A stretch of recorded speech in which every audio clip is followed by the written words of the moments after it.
तब होती है जब संसार से निराश हो जाए, संसार के पदार्थों से निराश हो जाए, तो जीवन में उदासी आती है। उदासी अर्थात जीवन में कहीं ना कहीं संकट तो आता है। उदासी का मतलब डिप्रेशन नहीं है। उदासी का मतलब है रास्ता पलट जाता है। राम वन को गए तो उदासीन व्रत धारण करके गए। संन्यास उसी उदासीनता का एक रूप है। जब संसार से मोह समाप्त हो जाए, ममता समाप्त हो जाए, संसार से आशा समाप्त हो जाए, निराशा हो जाए, क्योंकि जब तक निराशा नहीं होगी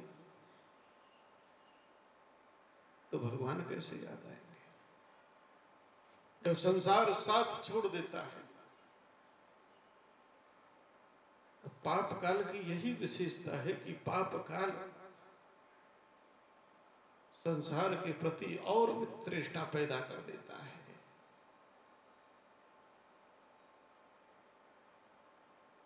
और परमात्मा का स्मरण कराता है। दुख में स्मरण सब करे। ये पाप काल की विशेषता है कि भजन पाप में होता है। जब पुण्य काल चलता है, सुख भोग ऐश्वर्य रहते हैं, तब इंसान भगवान को भूल जाता है, भूल जाता है। जब बहुत दुख चल रहे हों, संकट चल रहे हों, तो निराश नहीं होना। पाप कट रहे, भोगने तो थे ही। अरे 4 दुख भगवान और डाल दे। जब दुख डाल ही रखे, दुख भोग ही रहे, और डाल दे, जल्दी से कटे। ये पाप काल समाप्त हो तो पुण्य काल आए, पुण्य काल आए, जीवन में सुख आए, सवेरा आए। न सदैव पाप काल रहता है, न सदैव पुण्य काल रहता है। ये काल चक्र ही चलता रहता है, चलता रहता है, चलता रहता है। पुण्य पुंज बिनु मिले ही न संता। जीवन में जब पुण्यों का पहाड़ हो जाता है, जन्म जन्म में जो किए हुए सत्कर्म है, पुण्य कर्म है, सेवा है, दान है, सुमरण है, दुआएं हैं, आशीर्वाद है, भक्ति है, भजन है, जप है, तप है, समर्पण है, और जब ये इकट्ठा होते होते होते पहाड़ बन जाता है।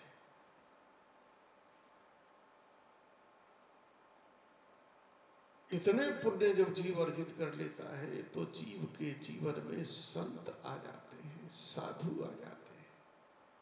पुण्य पुंज बिनु मिले ही न संता। अगर संत को मिलना है, संत को पाना है, बड़ा कठिन मार्ग है। बहुत तपस्या चाहिए, जन्म जन्म की तपस्या चाहिए, जन्म जन्म का वैराग्य चाहिए। इतना जप तप करना पड़ेगा, इतना करना पड़ेगा, सुन के ही निराशा हो जाए। कौन करेगा? कैसे हो पाएगा?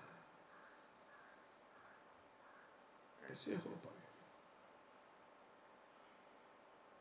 गोस्वामी तुलसीदास जी महाराज एक दूसरा भी मार्ग बताते हैं। वह सुंदरकांड में है।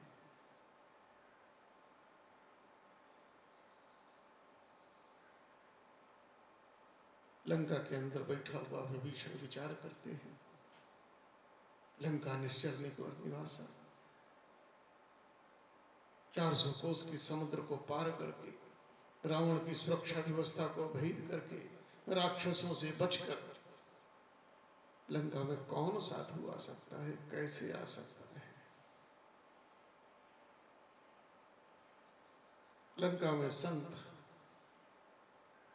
ना, मैं अभागा रह जाऊंगा, क्योंकि भगवान का तो संकल्प है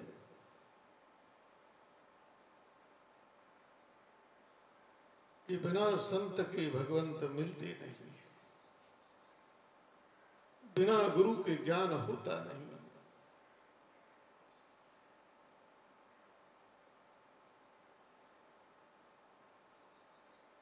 गुरु बिन ज्ञान, ज्ञान बिन भक्ति, भक्ति बिन भगवान ना। यह कैसे कोई संत आएगा, कैसे साधु आएगा? लेकिन एक दिन संत पधार जाते हैं, श्री हनुमान जैसे संत पधार जाते हैं, विभीषण के द्वार की कुंडी खटखटा देते हैं, साहस प्रकट कर देते हैं। अहिसन करो हट कर हो पहचानी, साधुते हुई न कारज हानि। जीवन में एक दिन संत स्वयं चलकर आ गया, दरवाजे की घंटी बजा दी। विभीषण उठकर आए, देखा, और विभीषण ने एक सिद्धांत यहां बोल दिया कि अब मोहि भरोस हनुमंता, बिनु हरि कृपा मिले नहीं संता। आज भरोसा हो गया, भरोसा हो गया है।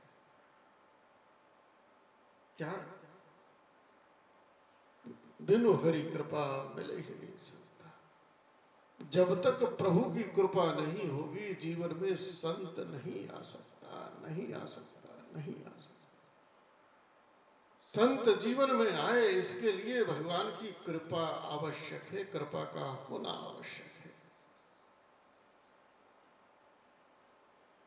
दो मार्ग हैं, एक साधन का मार्ग है, इतना पुण्य, इतना पुण्य, इतना पुण्य अर्जित कर दो कि संत मिल जाए, और एक कृपा का मार्ग है कि अगर वही कृपा कर दे, क्योंकि जब वह कृपा करता है, वही कृपालु दीन दयाल भगवान जब करुणावतार कृपा करते हैं, पात्रता नहीं देखते, नहीं देखते।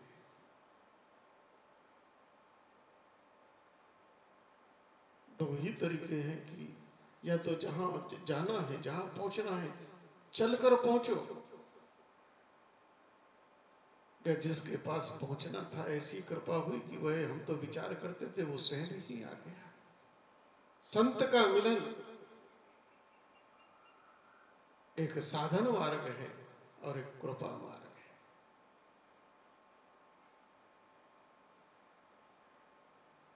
कृपा किसी किसी पर, और साधन भी कोई कोई करता है, कोई कोई करता है।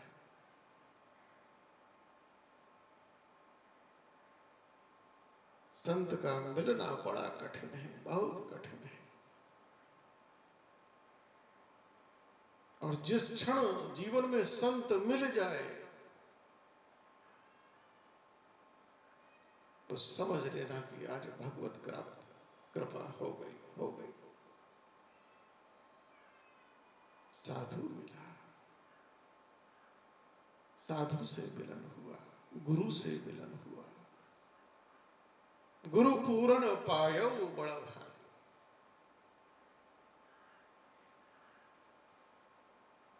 पूर्ण गुरु किसी किसी को मिलते हैं, और उसी को मिलते हैं जिसके जीवन में परमात्मा की कृपा हो, कृपा हो। अन्यथा गुरुओं की तो बाढ़ लगी पड़ी है, गली गली में गुरु फिरत, गली गली में गुरु फिरत, हमसे दीक्षा ले। गली गली में आवाज लगा रहे हैं, गली गली में एजेंट छोड़े हुए हैं, हमारे गुरु वैसे हैं, हमारे गुरु वैसे, हमारे गुरु वैसे। गली गली में गुरु फिरत, हमसे दीक्षा ले, और स्वर्ग जाओ चाहे नरक जाओ, हमें दक्षिणा दो। ये कलयुग है। हरे शिष्य धन शोक न हरे।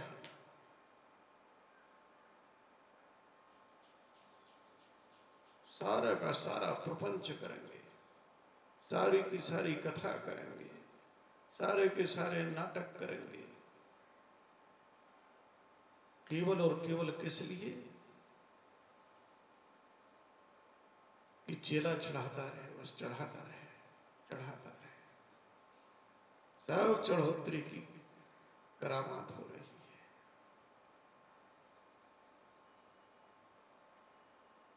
कहीं वैराग्य दिखता नहीं जीवन में। भौतिकता, भौतिक सुख साधनों की चरम सीमा पर बैठे, चरम सीमा पर बैठे।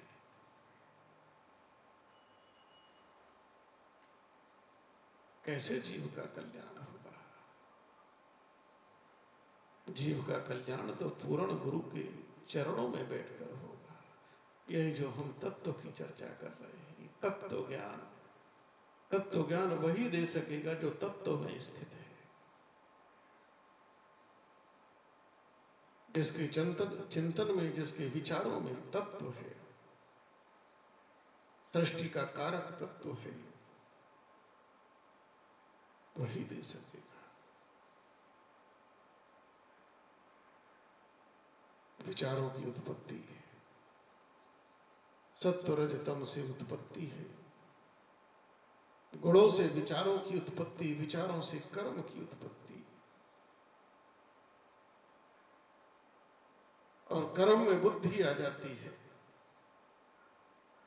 और जिसकी बुद्धि विवेक से युक्त है वह सत्कर्म की ओर मुड़ जाता है, आत्म तत्व की ओर मुड़ जाता है। और जिसके जीवन में विवेक शक्ति क्षीण है, विवेक नहीं है, ऐसा मनुष्य बलात् इंद्रियों के द्वारा हरण कर लिया जाता है और विषय भोग वासनाओं में उलझा दिया जाता है, उलझ जाता है।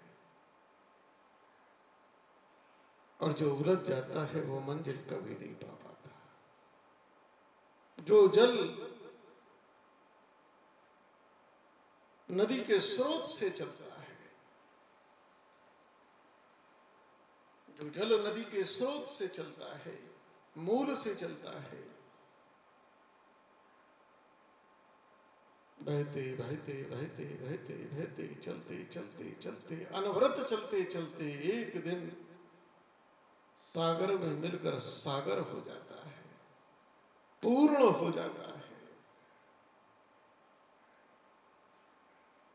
लेकिन कौन सा जल जो रुकता नहीं है, निरंतर चलता रहता है, चलता रहता है, चलता रहता है।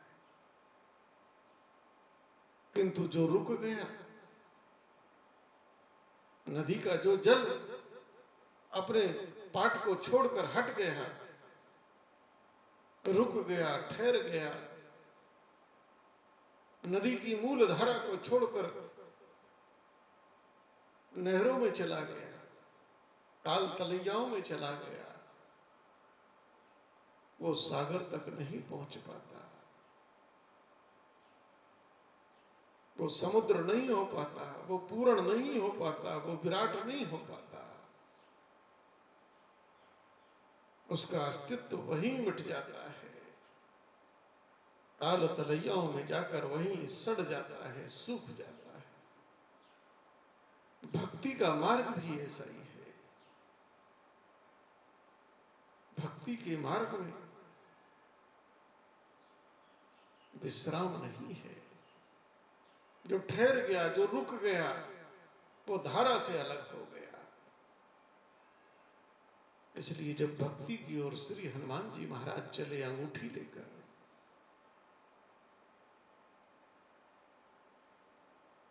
अब समुद्र को लंघन करने के लिए छलांग लगाई,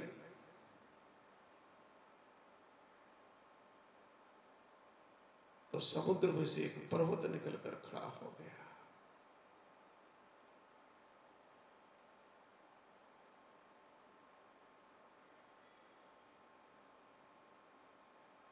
जल निधि रघुपति दूत बिचारी, तय मैना को होई श्रम हारी।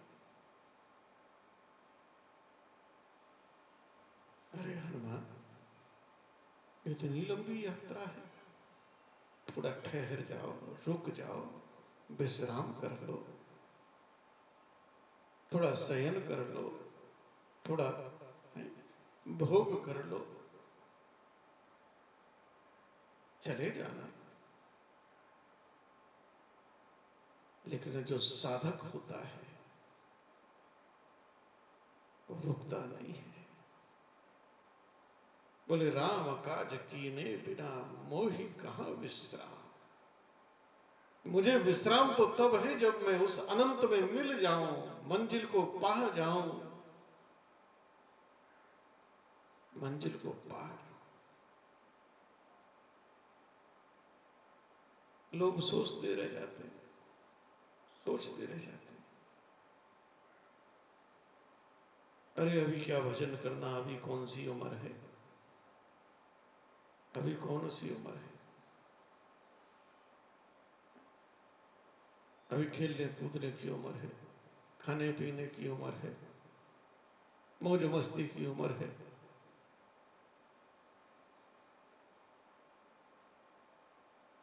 अगर कोई नौजवान, कोई बालक सत्संग में जाने लगे, मंदिर में जाने लगे, भजन करने लगे, माला जपने लगे, तिलक लगाने लगे, तो देखो समाज उस पर हंसता है, समाज हंसता है। अरे तेरी खेलने कूदने की उम्र है, ये उम्र कोई भजन करने की है, ये उम्र कोई गीता पढ़ने की है, रामायण पढ़ने की है। मैं कहता हूं यही उम्र है, यही उम्र है।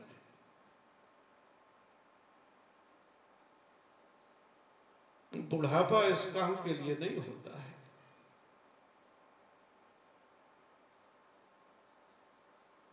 बुढ़ापा, बुढ़ापा में तो भजन मजबूरी हो जाता है। क्या करें, शरीर चलता नहीं, इंद्रियां चलती नहीं, मन अभी भी भागता है। बुढ़ापे में तो मजबूरी है, भजन साधन नहीं है। उम्र यही है, यूं नामः तपः, भरी जवानी में जो तपस्या करे वही तप है, वही तप है। आज से, अभी से भजन, अभी से भक्ति। मैं देखता हूं सनातन हिंदू धर्मावलंबियों को, आए दिन पानी पी पी के मुसलमानों को गाली, मुसलमान, ये टोपी वाले, ये दाढ़ी वाले, ये मस्जिद से माइक लगा के चिल्लाने वाले।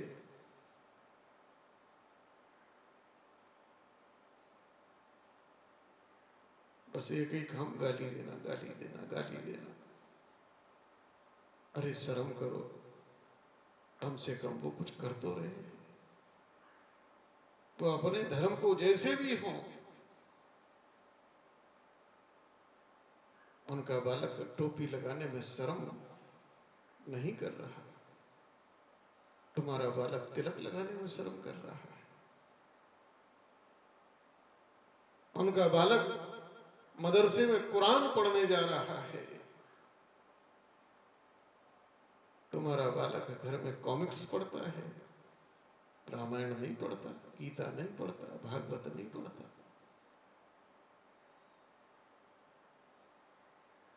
उनका बालक मस्जिद में जाकर नमाज करता है, तुम्हारा बालक कितने दिन मंदिर जाता है, तुम कितने दिन उस बच्चे का हाथ पकड़कर मंदिर ले गए हो, तुम खुद नहीं जाते हो।